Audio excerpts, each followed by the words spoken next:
जनता नव्हे तर पुढारी जातीयवादी स्वार्थासाठी जात निर्माण करतात।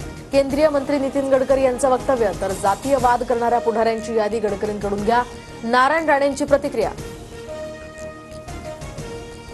वसईच्या नायगावमध्ये मराठीची गळचेपी करण्याचा प्रयत्न। सोसायटीच्या मेंटेनन्सची नोटीस मराठीत मागितल्यानंतर मराठीला गोळी मारा म्हणत महिलेला जातीवाचक शिवीगाळ।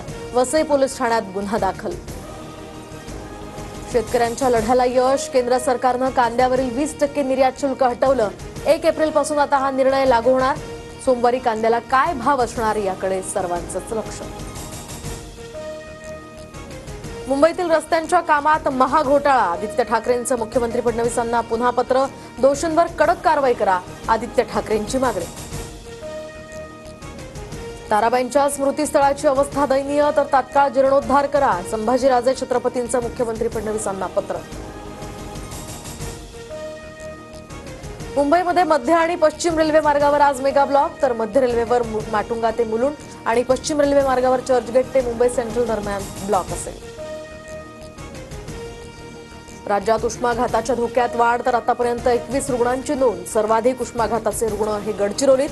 सर्वाधिक रुग्ण असल्यामुळे काळजी घेण्याचं आवाहन। तर सार्वजनिक आरोग्य विभागाकडून नागरिकांना खबरदारीचा इशारा। मुंबईला पाणी पुरवठा करणाऱ्या 7ही धरणातील पाणीसाठा आता 39%वर। बीएमसीकडून आधीच राज्य सरकारकडे राखीव साठ्याच्या वापरासाठी विनंती।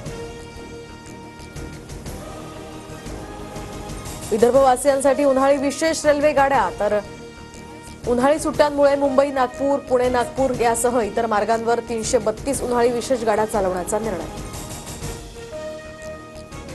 आयपीएलच्या पहिल्या सामन्यात बंगळुरूचा कोलकातावर 7 विकेट्स राखून विजय।